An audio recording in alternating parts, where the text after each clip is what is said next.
in 3, 2, 1. Welcome to the OVW podcast, the unofficial podcast of Ohio Valley Wrestling. I am Jack Minogue, joined today, as always, by my co-host, Brian Hines. What up, folks? Today we have another host, very special guest, the senior producer of here at the Blimp. It's me. Which makes you the senior producer of not only this show, but all the shows at the Blimp. Oh, I guess it does. Victor Anderson. Yay. Victor, how are you doing today? Good, Jackman. How are you today, sir? Doing well. This is one of the 3 or 4 times you've joined us here on the show. I think this might be my third time. Yeah. No? We yeah, have to count podcasters. I'd have No, to go we back don't and count look. podcast. Oh. It's, well, we're happy to have you. Appreciate it. We are. So the Carney Awards were supposed to be this Sunday. They've been postponed, but actually, since this is a wrestling podcast, that just means the other people didn't show up to the ring. 10 count. We won Best Podcast at the 10th Annual Carney Awards. Right. Those are the rules. Those are the rules. Yep, I'll go for that. Yep. On the unofficial winner of Best Podcast at the Carney Awards. That's it. We do have a couple of other things that will be showing up on the feed in the coming weeks. We usually have a review or an interview rather on Thursdays, but we didn't manage to get one tacked down quite yet. So we're bringing you this review of the OVW pay-per-view, the Nightmare Rumble, which originally came on January 6th, broadcast on January 6th, rather, 2024. You guys were in person. Yes. I had a very special rally to attend that day in remembrance of a lot of very special, brave people who really put their lives on the line for something really historic, and they saved the children that day. But what was your guys' impressions of the Royal Rumble, of the Nightmare Rumble? Wow. As an event. Just overall, a lot of surprises. Action-packed. Great way to kick off the new year, 2024. Yeah, it was a great show from beginning to end. I mean, I enjoyed every second. I had my family there with me, and both my kids were just loving it. And my wife, even her voice was hoarse at the end, so that tells you everything. That's good. That's good. Yeah. Yay. So, Brian, should we tell them a little bit about our pre-show adventures? I guess if there was a time to tell this, now would be it. So Brian and I, because Jackman last minute wasn't able to join us. He had to go and celebrate the Patriots apparently. And save the children. There seems to be a thing that Jackman and I cannot be there at the same time. It seems to be the magic. Yeah. I'm starting to think that. I was going to have to reschedule today if I knew you were going to be on mic. Sorry. Oh, yes. we snuck him in. But so Brian and I were cruising along and talking wrestling, and it was Saturday night was rainy and cold and windy. It was not a pleasant night outdoors, but it was a lot of fun inside Davis Arena. But we were on our way, and I'm just kind of cruising along, not really thinking about how fast, not really realizing how fast I'm going until the blue lights pop up behind us. And then that immediately elicited the guaranteed, shit. Shit. Now I'm very glad I wasn't there. For various reasons, Jackman, we were sort of glad we missed you. But yeah, so he pulled us over, asked where we going, and I pulled out my best mount. We going to the wrestling show. And he comes around to my side, the passenger side. He said, "Oh yeah, what promotion?" And I said, "OVW. There's a pay-per-view." And then his demeanor went from to, "Oh." And I said, "Yeah, we've got a podcast and everything." And I handed him a sticker, and he kind of looked at the sticker and was like, "Well, okay." And unbelievably, yeah, he popped back to his car. He apparently, when he brought my license back, he said, "Well, it looks like you're not an axe murderer." So at least I've never been caught murdering people with axes. But he just let us go. Whole thing was like 2 minutes long. We were stopped for a couple of minutes tops. It was. You boys promised to slow down, and I'll see you later. You all be safe. And we did. We slowed down, and my thanks to the good people of the Fayette County of the Franklin County Sheriff's Department for being the sheriff. It was a sheriff's deputy. Yeah. Oh, usually they like to get to you. I'm telling you. So we are grateful to them that they let us go without additional hassle. And but the last time I got pulled over, I was actually coming back from a wrestling show with my potentially suspended license potentially suspended in a car that was not registered to me And unbeknownst to me, the taillights were out. My girlfriend at the time did not drink, and but she was vomiting driving back. And the KSP pull up, Kentucky State Police pull up alongside us, and they say, "You know, I pulled you over." I said, "I have no idea," which I really didn't. He said, "The tail light is out." But before he could get to the window, I said, "Just roll with me." She said, "What?" I said, "Do not contradict a single thing I say." He comes out to the window. I say, he comes back. "You know, you have a suspended license, a potentially suspended license." I said, "Yes, officer. I usually wouldn't drive. Usually she drives, but she's just so sick." Boom, got out of it, baby. There you go. He helped me figure out what was wrong with my taillights even.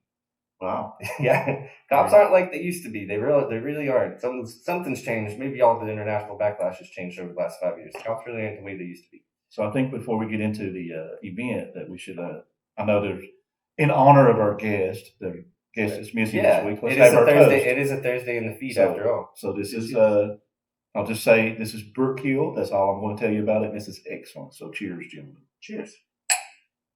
Nostrovia.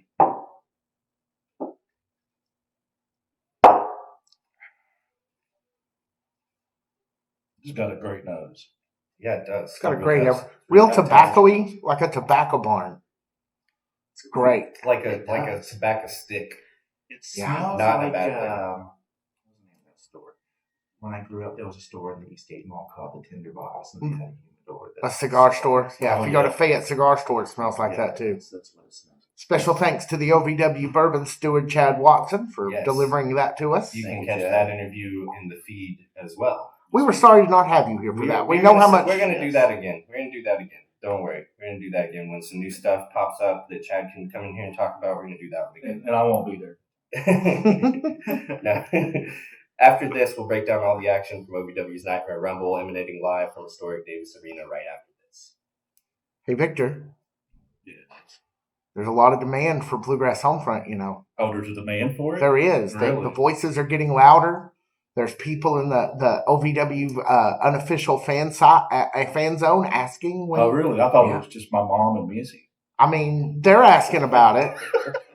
They're very excited, both of them. Your mom is definitely interested in hearing what we have. We got to. I'm just saying. Your mother? No, No, my mother's gone. This is a random person that likes to listen to everything we do. It's our one fan. Hey, good. So yeah, I'm just saying we got to get your new our new music producer finding us some music, and we got some segments to talk about. All right. I'll gather up the old files of the music and see what we can do about that. It occurs to me that Bluegrass Homefront should even do a segment about Kentucky mainstay, Kentucky's only professional wrestling promotion. Well, absolutely. We should. I mean, OVW needs to be talked about on Bluegrass It's like it Homefront. writes itself. I'm telling you. I think with you guys, I think you could do something so much bigger in scope than discovering OVW. OVW definitely a part of it, but I think I would love to see you guys do like a big. Well, that's what we hope to do. But for now, go and listen to the Bluegrass Homefront podcast, available anywhere you get your podcasts, or at bluegrasshomefront.com.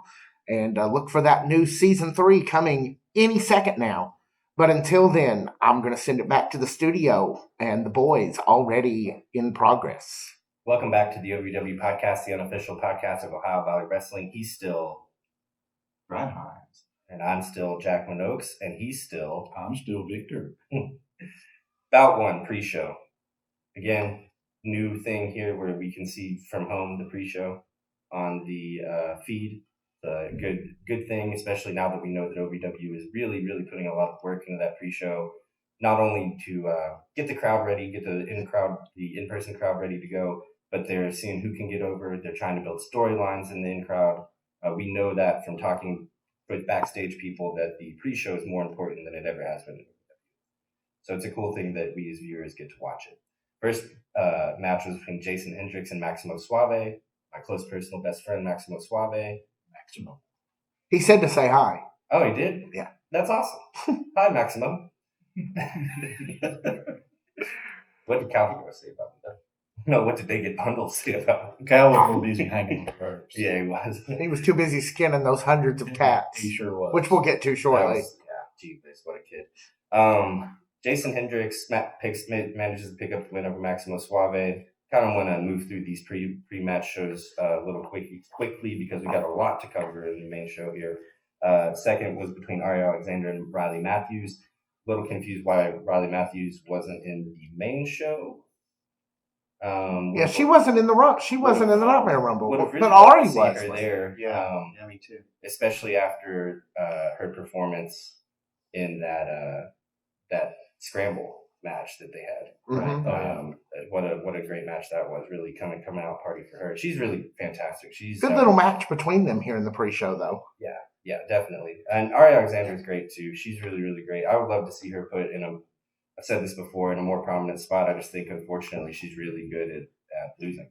I think she's just She's good at putting people over. That's a huge compliment. Like, but I think she's also good enough to not have to lose every time. Climb the ropes, so to speak, climb the ladder. And then third match in the pre-show, Ragnar the Ruthless takes home the victory over ZDP with the Fallen. ZDP is the little guy on the leash. Yes, he's the zombie boy. I have to say, I'm a big ZDP fan. Really I just like that guy. He's very impressive, He man. is. I don't like spooky gimmicks most of the time, but he's very impressive. He's a very impressive wrestler. All three of those guys are. They really are. He's really quick, and in this case, actually, both contestants bit each other. It's not That's true. It's not uncommon for CDP to bite somebody in the middle of a match. For Ragnar, he's ruthless. Ragnar was like, "Oh yeah, you want to play that way? Yeah. Let's go, dude." I'll got you back. Yep. So the opening match of the pay-per-view, as it gets off in earnest, was between AJ Vest and Will Austin. AJ Vest kind of seems to be climbing up the ladder of OVW a little bit. Will Austin seems maybe he's on the way back down a little bit. Between kind of having more turns than the Big Show over the past few weeks and losing on the opening match of the night to AJ Vest. Kind of confused what's going on with Will Austin. I have a theory about that, and I could totally be wrong, but he was really fast tracking on the way up until that show at the Manchester. And that show at the Manchester, wasn't that the one? No, it wasn't. I'm sorry. I was thinking of another one. When Cash sent him sailing outside of the ring, that was at Davis Arena. Yeah. And then Will Austin that was the first time we saw him after that. Mm-hmm. I'm wondering whether or not he wasn't super, super seriously hurt, and now he's kind of cleared to go back, but is not really fully worked out and stretched out, so to speak. And that could be the case. I hate to sit and speculate about injuries. I on know the that's show. not the case. We wish you the best, certainly. But He puts on a banger of a match. I would personally like to see him win more. Me too. And there's a moment in this match where he does a tornado neck breaker. Yeah. And it was the smoothest, most buttery thing I've ever seen in my life. The kid's really, really impressive. I just think AJ Vest is kind of a heat magnet, and that's another thing why I'm kind of confused about the Will Austin. Is he a face? Is he a baby? It seems like match to match he changes. He's just the future. He's just the future, yeah. The future's always changing. The future's uncertain, and the end is always new. AJ Vest ends up picking up the victory. I have a feeling that AJ Vest is going to be somebody we're going to be watching a lot. Probably worm his way into a title shot against Star Rider, I would imagine, or in the Rush division of some sort against Cal Hero. I was kind of thinking Rush division. Yeah, I don't think he's going away anytime soon, especially if he's picking up Wins like this. Wins against Will Austin. Yeah. I hope AJ Vest gets himself some new ring attire, though. He looks like he picked that up at a yard sale. That ring attire is not great. I mean, you got a name like AJ Vest. Yeah, it's like generic wrestler number 7. Create a wrestler before you create it. It's like the real AJ told you to get some style with that vest. He does call himself the best in the world, which is the funniest. Okay, that's It's so good. It's so good. He's just lucky that Will Austin didn't hit him in the vesticles. All right. Oh. No more. You think that's the best we can do? Yeah. I think I'm going to go look for some better hosts.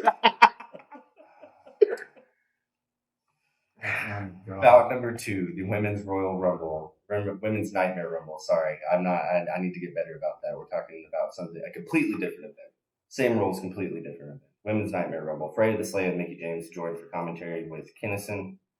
I was surprised that Micky James came out though. I think that was surprising. I didn't expect that one. I didn't either, but with this alliance with the NWA that OVW seems to be building, it's not a huge shocker.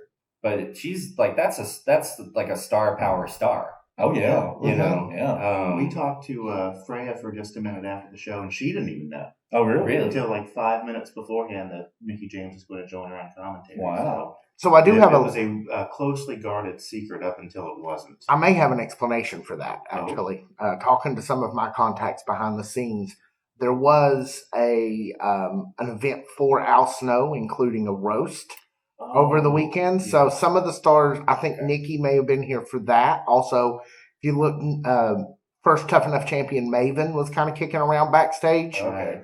and that was all. Maven has recently reintroduced himself into the wrestling world as like a YouTube guy. Okay. Yeah, so that's what he's doing nowadays. But yeah, so he was on site, even though I expected to see him on out front somewhere, but we never did. But that's why we had some people kind of kicking around backstage, is because there was a big event for Al that same weekend. That's cool. That's That's really right. cool. Yeah, glad they did that. It's really hearing Freya on commentary. I couldn't unhear her teacher voice. We found out that she was a teacher when we interviewed her, and she still kind of very much has that diction and that like The rhythm, the up and down. Yeah, you need to pay attention to me. That up and down rhythm. Yeah, and I think it's really funny. It works as long as she's a baby. well, yeah, a heel can't do that. Yeah, but I wish I want to go back and watch some of these. I was kind of in a period in between watching OVW, and most of the time when I watched it when she was really kind of coming on the scene, I watched it on mute. To be honest with you, listen to stuff on the background. I'd really like to maybe go back and listen to what a heel Freya promo sounds like, because I want to know if it sounds like the mean teacher. if baby Freya is the nice teacher. But yeah, Mickey James joined our commentary. Big surprise, great surprise though. Shalonce Royale ends up entering it first, of course, because that was the stipulation of the match that she lost on the previous show, Thursday night show. Who do you guys think? You guys were there. I have a couple of answers. Who do you guys think was the standout from the being there first person perspective? Oh gosh. Well, Shalonce, Shalonce was in it forever. She was in Shalonce it. was a standout. Yes, I had her on my list. And every time I see her, I'm more impressed with her. She's a Definitely. good little wrestler. She's really, really good. And the fact that she can wrestle that good and hold that mic at the same time. That's exactly the point I was It's pretty making the other day. Another person that stood out, and I got the privilege of sitting next to the Colonel during this show and kind of made buddies with him. And Leila Gray, when she came out at number 10, I think, is that her spot? Yeah, she won that When middle. she came out at number 10, I gave the Colonel a dozen. I was like, "There's your winner." And he's like, "Oh, you think so?" I'm like, "Yep, I know so." And the Colonel is a mainstay in the crowd at He is. OVW. He's a really nice guy. If you don't know, he is known as the Colonel because he looks like Colonel Sanders and leans into it. Very, very proud of the fact he looks like Colonel Sanders. is. Wears a white suit. He's a cool guy to talk to. Always a pleasure. It's always nice to walk by and just nod and say it. Yeah, and they always make it a point. Colonel. I make it a point to put him on camera. Yeah. Oh yeah. We've talked about some of the other mainstays of the Davis Arena. The Colonel is definitely one of them. Yes. So if you're listening, Colonel, we appreciate you. Anybody else that stood out for you guys? I thought Dream Girl Ellie was going to win, but obviously that's not what happened. But one of the names that we hadn't seen on OVW before, but I actually happened to run into last year before I came down here and joined you guys, was Alexis Littlefoot. Okay. I ran into her at, I can't remember the name of the promotion, I'm sorry, but it was a Tim Lutz event in Norwood. So if you're listening, Tim, I had a great time at your show and just happened to run into her. She was there with her mom and her children, and we sat there and watched wrestling and just hung out and talked all night and had a wonderful time. And it was good to see her finally down here. I didn't get a chance to catch up with her in person, but I wanted to say hey, and I was glad that she was getting back into it. If I remember right, she said that she had just moved to the area last year, and I'm glad that she's gotten back into wrestling. I know she has some things going on, but it's a pleasure to see her in the OVW Women's Rumble, and I expect to see great things from her. I was pretty impressed with this girl here, the one, I the did too. one with the cat makeup or whatever Yeah. that was. She was in for a good long time. That's Holidead. Holidead. Yeah, Holidead. Yeah, Holidead. Holidead. Yeah. She is good. Yeah, She put on a good show out there. She's a 10-year veteran. She's got a lot of Okay, experience. I didn't know anything about her, but she hung in this match. Thanks, for a long Kinnison. Shout out to the OVW broadcast team. yeah, the officials. Couple I want to highlight is I really like Lilith Grimm. I want her back in OVW all the time. That flaming Warhammer just does it for me every time. Oh, yeah, she's the one that comes out there with the grinder. And Yeah. Okay. Yeah. Her followers could be gremlins.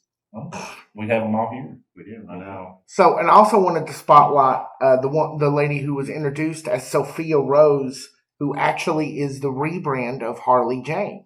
She was on my list. Holidead was on my list. Sophia Rose is on my list. The one that I like that we haven't mentioned is Natalia Markova. Mm-hmm.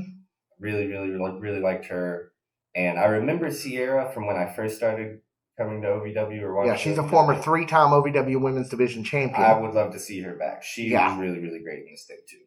Very, very excellent And match. Alice Crowley, if I'm not mistaken, when I used to watch in the height of the pandemic and there was nothing to do and nowhere to go, and they would post the Nightmare Academy, which was Cody Rhodes and QT Marshall's training school, when they would post their basically pay-per-views for their students.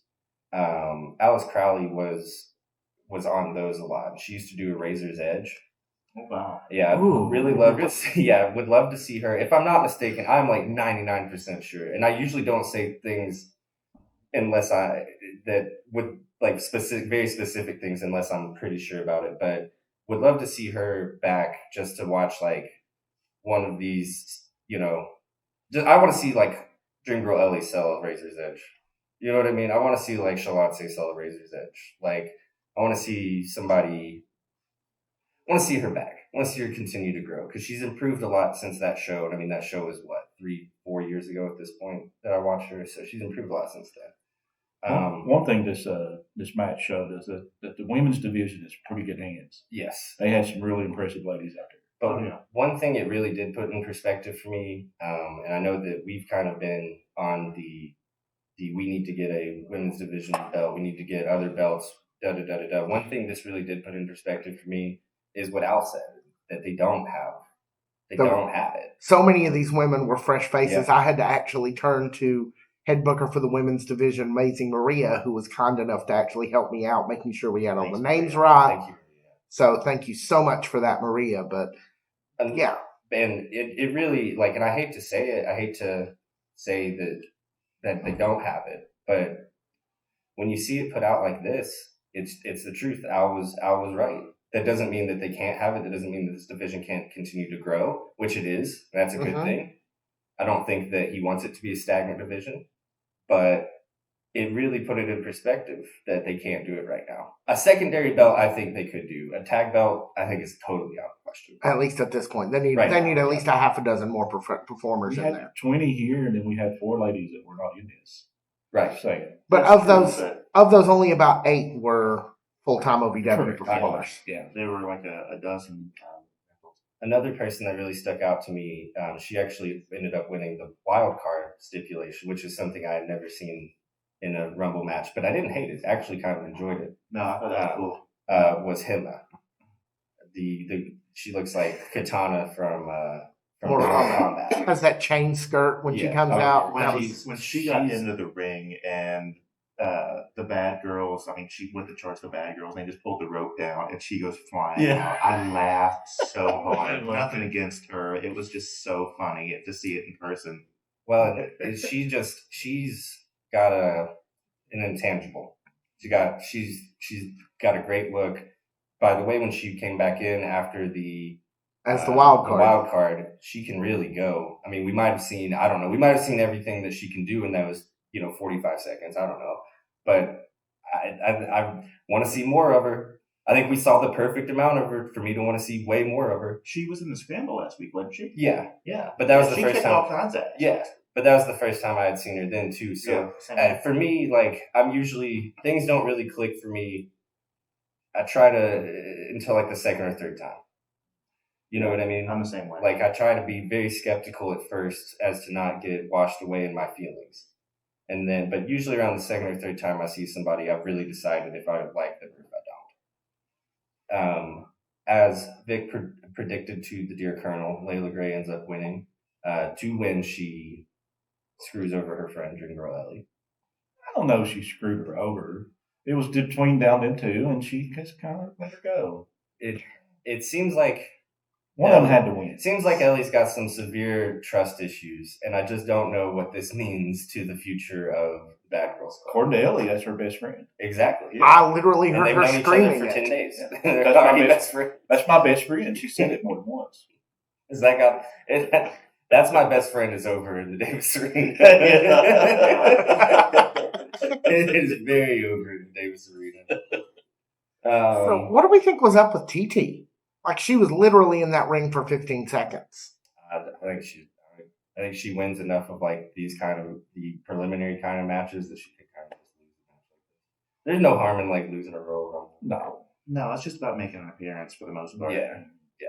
Now, like winning one is a huge deal. Oh yeah. Losing one, people forget. Yeah. Well, there was a bunch of losers. Going to lose, except for one. So Yeah. Except for the baddie. this time. So the next fight of the night was a street fight between Hollyhood Hayley J and Tiffany Neives. Really was looking forward to this match. I told I'm the sure. Colonel, I said, when they came after, I said, baby's got the blue jeans on. He goes, oh, yeah. Lord have mercy. This has been Vic's dirty old man corner. Yeah. Now go back in the corner. No, I actually I was more shocked that Tiffany Neives didn't come out in jeans for the street fight. Like, aren't you? Yeah. How else am I supposed to know it's a street fight unless both competitors are wearing jeans? Yeah. You know Street what I clothes. mean? Yeah. Street clothes. Yeah, exactly. I was really, really, really looking forward to this match. Hollyhood Hayley J, the street fight, death match, plunder match thing is a specialty of hers. Seen her do it live, seen her do it on broadcast before. Oh yeah. She's great at it. She understands the intensity that you need to bring out in a match like that. Unfortunately, I think for me, the viewer at home, and you guys, the viewer at the arena, most of this match took place without any of us knowing what was happening. Well, what happened was they started to go outside. Right. And the big screen thing Jumbotron. they got at the Jumbotron, it just wasn't showing anything. It was supposed to show the live shots. And I got the privilege to sit next to the boss.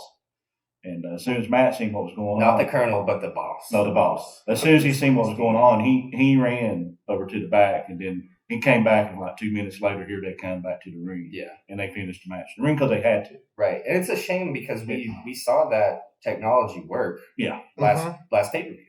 And we will. The ambulance And we will. match. Yeah, it'll come back. Baby steps. Yeah. They're growing. Yeah, they're we can't- in an awkward phase because they're not the young kid that they were before, but they're not quite the adult that they're going to grow into in terms of the power of Davis Arena itself. Well, and it wasn't just live; it was also on the broadcast. Yeah, that right. they there were no cameras that Yeah. worked outside because it was funny to watch the broadcast team. Because Yeah. once they went outside, we just went They did to a the great shot job. of the broadcast team just kind of craning their necks to look. And I'd like to say that it's a testament to both these ladies' talent because they adapted on the fly and they came back to the ring and they put on a pretty good And match. as soon as they came back in, the crowd, I didn't really notice the crowd caring too much. As soon as they got back in the ring, I think they were just glad that they got to see the rest of the match. Yeah. Hollyhood Hayley J wins, of course. And one last thing, we don't want to bust on the technical difficulties too much. No. We completely understand, but we would not be doing what we set out to do on this podcast without mentioning stuff like that. We're friends of OVW, but friends can be honest with one another. Oh, sure. And sometimes most things they do work, but sometimes they don't. We And I gotta got say faith that. they'll fix that. Yeah, For next Oh, year. yeah. absolutely. Oh yeah, not gonna happen again until it'll just be a different problem. It'll be a different Yeah. Bad Girls Club jumped Haley afterwards. No surprise there. Before we move on, Yes, sir. I noticed that in the trash can full of weapons that there were some of the usual things. There was a crutch. There was of course, the Dano's trash can. The plunger was my favorite. The plunger, yeah, was my favorite. And that was it. What else could they add to the next one? Because I've seen stuff like Guitar. We've seen guitar.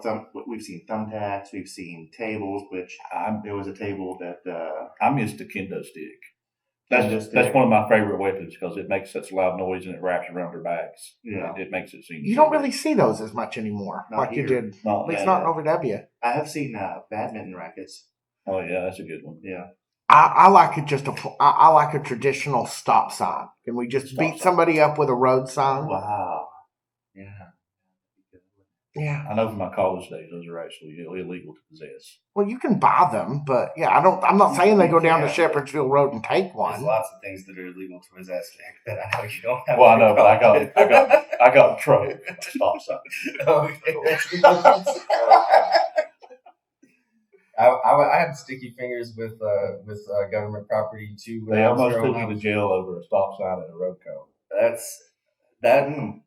When I probably had a collection of about 25 to 30 things that I stole from the city and state governments that were along those lines: road cones, police cones, stop signs, stuff like that. They were there because of a bag of weed my roommate left in the microwave. See, They that's didn't take his- me to that's jail his for fault. that, so His fault. it worked out.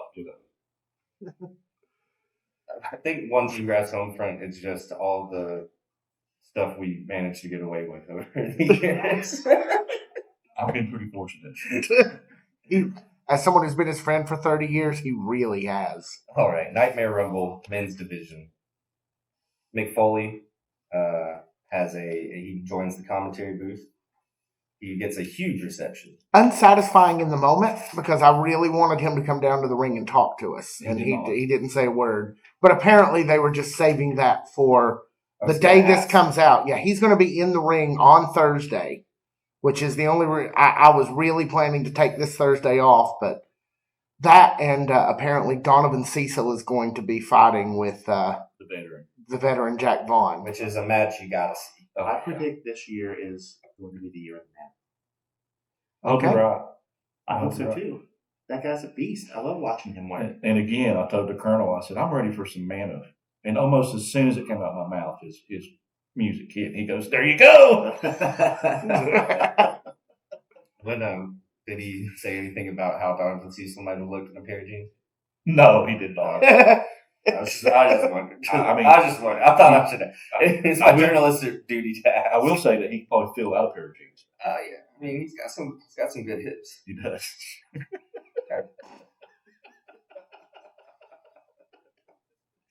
Oh, man.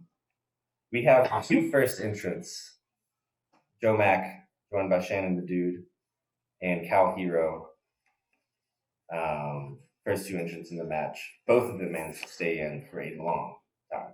They really did. Yeah, we had heard that Cal was probably going to be in there earlier than later, and sure enough.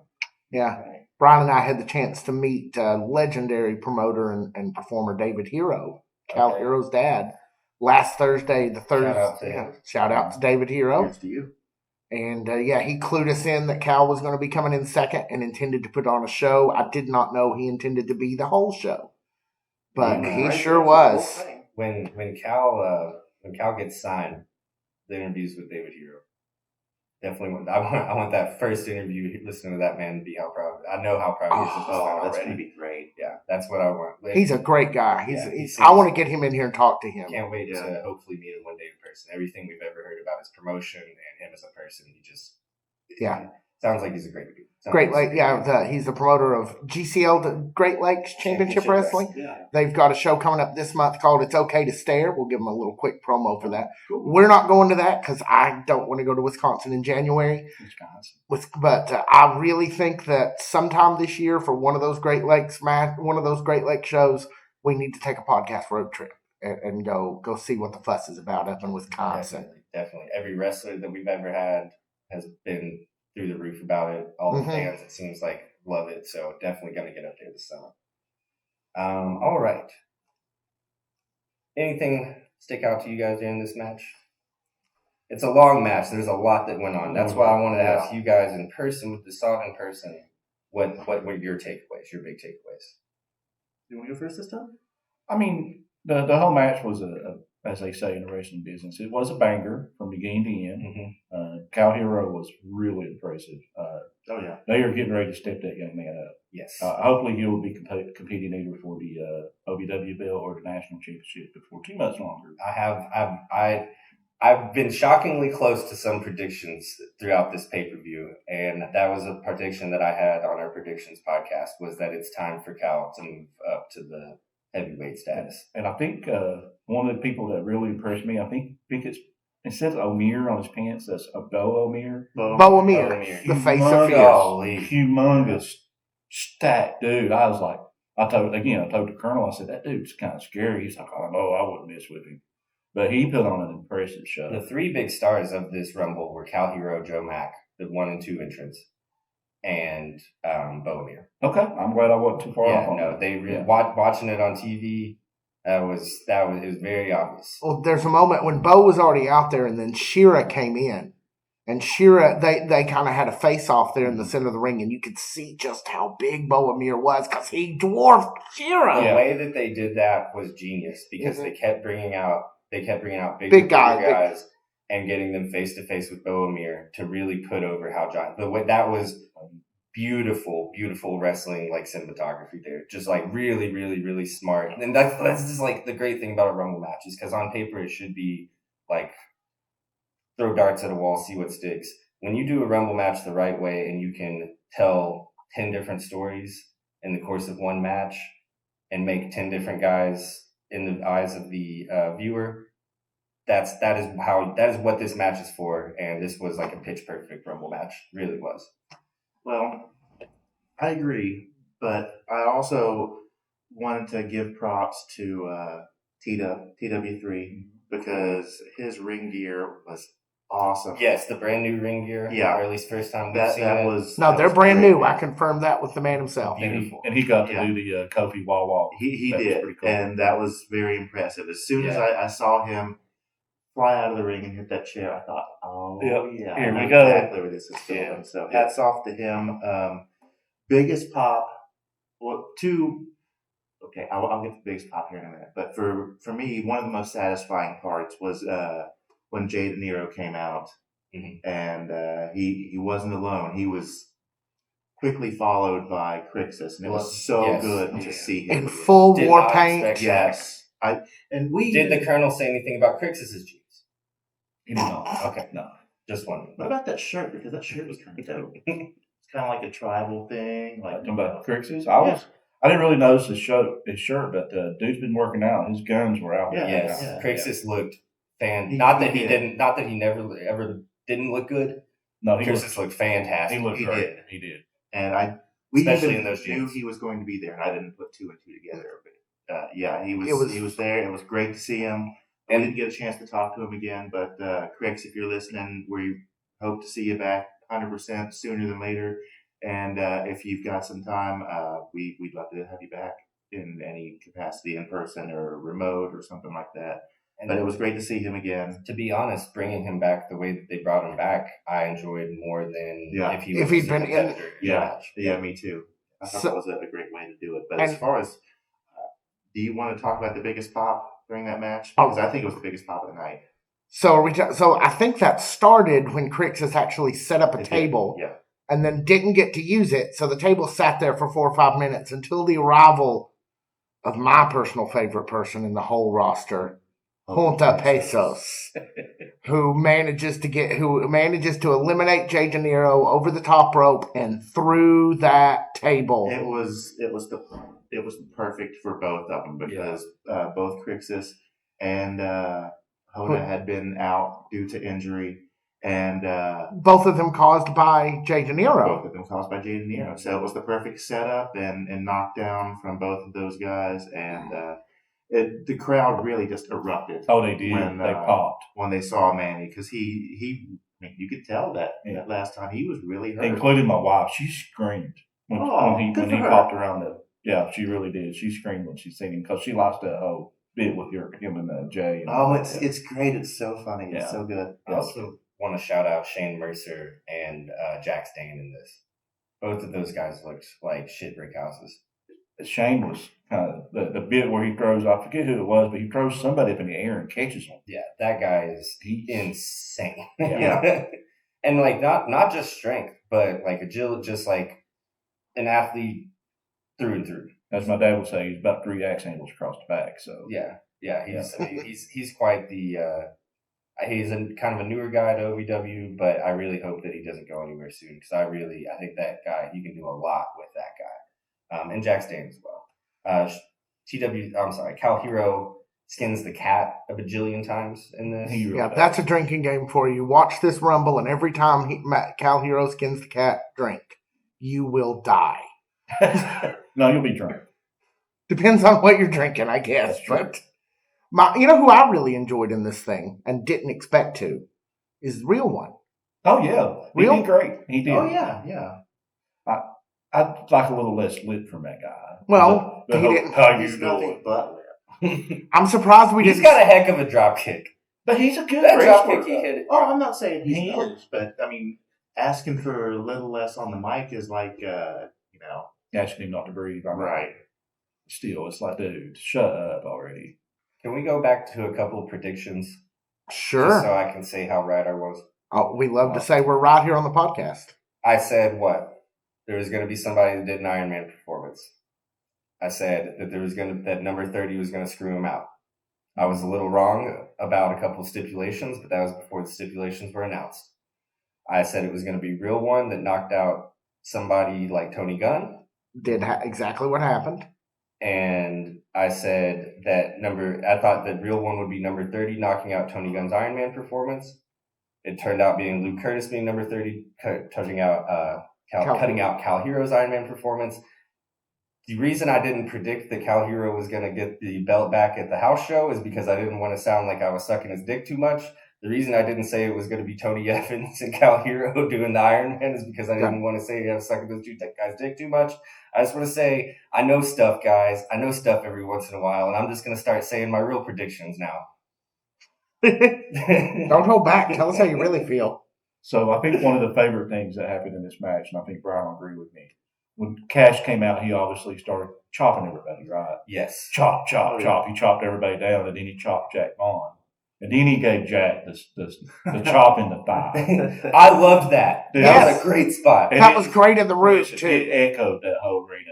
It was Oh, God. so good. That was like the biggest, thickest, meatiest, like smack. Mack. And everybody in the whole arena was like, yeah! It was a pop with that pop. And then within a couple minutes, you could see the giant red handprint Right on his at leg. the top of Jack Vaughn's leg. Jack Oh, my Vaughn's God. kind of a pale guy. Yeah, He he gets a lot of sun. Yeah. But He doesn't visit the Tanner as much as our good friend Cash Cash Flow Flow, does. yeah. Our one thing to mention cash flow. One of the things I liked kind of as we got toward the end of this match was all the tag teams being in there at once. Mm-hmm. that was cool. That was really cool. Didn't see that coming, but I thought it was built really, really well in terms of how they were stacked into everything. I believe Shearer was technically out of the match by that point, but there were still, I think, 3 tag teams in. That might have been my biggest letdown. Is Shearer was there for a minute. Maybe I 2. thought he should have had a little more ring time. But I think we're getting a big house fight. He was probably getting his car detailed. You know how He would never get it detailed. He would detail it himself. he had an appointment. So, and one of the things I did want to bring up is Tony Gunn eliminated Jack Vaughn, and then Real One eliminated Tony Gunn. Yeah. So that threesome is still sort of boiling along. I have it on pretty good authority that there's a Real One and Tony Gunn feud coming up. Well, that seems to So already have that's started. So I've been looking forward to it, baby. Oh yeah, that's right. For a majority of the time of his time in the match, Tony Evans spends it outside of the match. Under the ring. He comes in to help. Yeah, traditional hero move. I love it. As soon as his music hit, I stood up. I don't know why I got excited, stood up, and told the whole crowd to hush. And they all just looked at me like I was nuts. And then he comes out and does the whole hiding bit, which is just great. It was perfect for his character. Yeah, it was awesome to see him like pop up every once in a while and just like Yeah, and eliminate knock somebody. somebody, just throw him out. Yeah. We see that wild card rule come back in this one, and lo and behold, the recently eliminated Cal hero wins the wild card, crawls back in there. Doesn't matter. Luke Curtis bests him again. He nearly finished it, but not quite. Luke Curtis with that knee that he does. Yeah. The way that he falls back on his back and rolls back out of it. Mm-hmm. Beautiful. Oh. Very, very Brian Danielson-esque. So watching those two for the minute or so that it was just Cal versus Luke, I was like, can we have a whole hour of this? We're getting there. it. Yeah. I'd like to see like a 2 out of 3 falls match. Or Ah. Well, and also the stipulation for this is that Luke Curtis is going to challenge EC3 for the NWA Championship. Right. Which we've not even really mentioned is that how weird it is that One of the reasons that I didn't feel the need to mention it is because that match ain't gonna happen. I have a feeling that match ain't gonna happen. What, Luke and Cal? We're gonna Luke Curtis and EC3. I think we're gonna get a little. You're a WCW guy. Sure. What do you think as a WCW fan was like the end of WCW? Most people have a consensus of it. the finger. The end of it, I really thought the beginning of the end of WCW is when they started that whole stupid authority angle, and it just got worse from there on out. Now you may not even remember that. What I was looking for, Vic, is I'm sorry. An answer on the board. Survey says Finger poke of doom. Finger poke of doom. Oh, Yeah. okay, I got you. I think that's where we're going. with You think this. You think Luke's going to take the finger poke and let EC3 pin him immediately? I'm not saying it's a finger poke. I'm saying it's something similar. I don't think so. I don't know. I gotta disagree with you on that one. It would be a good way to get the Overmen to finally break apart if I if just he think that, genuinely yeah. challenges him. I just think that Luke Curtis is the next big star out of OVW. I really believe that. I do too. And for him to take a finger poke at this point, no, I just don't see it happening. Dude. I think that him versus EC3 could very well rip the Overman apart, much like poor Damone Salavino in this match. I mean, he has a wardrobe malfunction, just completely blows the crotch out of his pants in the corner, fighting Joe Mack. Also, poor Dick get Bundles being stuck in the rope for so long. Oh my God, he was stuck. I felt bad for him. I did too. But I wanted to say one more thing about, and I lost my train of thought, so go ahead. About Luke Curtis, but No, I don't think Luke Curtis is going to be a babyface against EC3. I don't think the Overmen are going to become babyfaces against Luke Curtis. I just don't. Oh yeah, that's what I was going to say. So Luke's already proved on the Thursday episode that he's for Luke Curtis because he did the whole I'm hurt thing and then pinned Joe Mack. And not to mention Joe Mack coming out. He really made a lot of money for himself coming out at number 1 and getting eliminated the way he did. Yeah. And the way he lost to Luke Curtis, he's going to be, if anybody drops from the Overmen, I think it's Luke Curtis. I think it's Joe Mack. Joe Mack. Yeah. Really, I would have assumed Luke Curtis is on his way out and up. He might be out. I feel like that tag team is done. Solo face Luke Curtis. as a result of this. Yeah, I mean, going and I mean, he wasn't in there long, but he had a great match. He always has, a great performance, and he did really well the week before. He did, and I don't know. He just got this vibe about him, and I feel like he's it's the it factor. He's definitely got it. One final thing before we cover the main event of the evening. As we had touched on before, I think we're all ready for the Cal Hero Luke Curtis feud. I think that it should happen. I think those are the two best men you have going, two best young prospects you have going right now. Before they hit the dusty trail, go on their happy way out of OVW, I think it would be a disservice to the fans not to see something from the two of those guys, because I think they're the two best. You've got probably the best heel that you have, young and upcoming heel that you have, and probably the best young and upcoming baby that you have in those two. Get them together, put them in a ring, make it happen. Yeah. Final event of the night. OVW National Heavyweight Championship. Another match between Jesse Goddard and EC3 headlines a pay-per-view, if I could talk. Sorry, I've had a hell of a week, guys. Al Snow appears before the match and bans the Overmen from the match, saying that if they interfere in the match at all, they will be fired. They will be terminated from Ohio Valley Wrestling.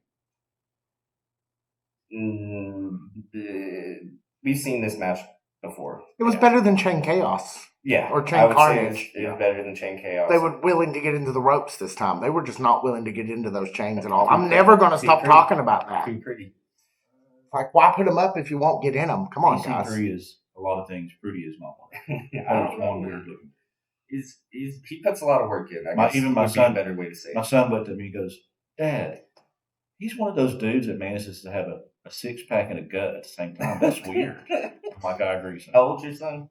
He's 13. Okay, yeah, okay. He's okay. That's fair. I was He's like, not wrong. No, he's correct. he's correct.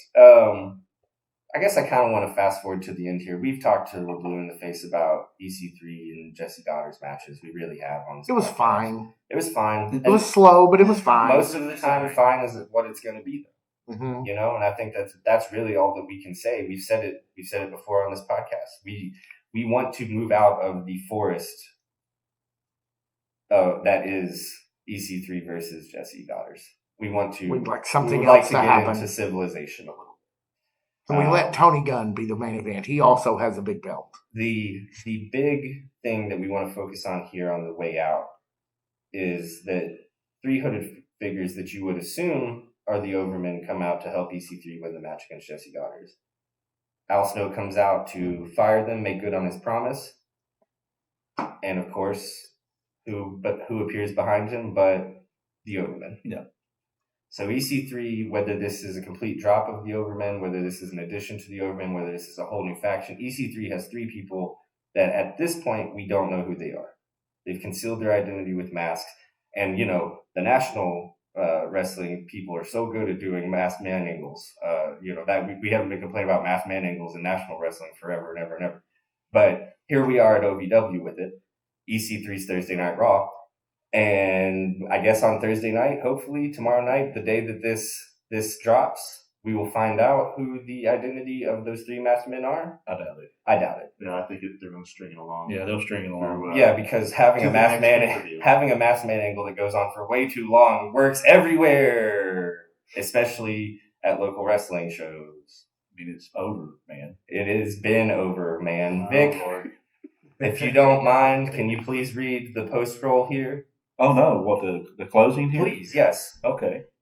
Excuse me there. The OVW podcast, the 10th Carney Award nominated unofficial podcast of Ohio Valley Wrestling, is produced by Black Light Moon Productions at Nut House Studios in Lexington, Kentucky. The OVW podcast team is Jack Oaks, Brian Hines, Hey, folks.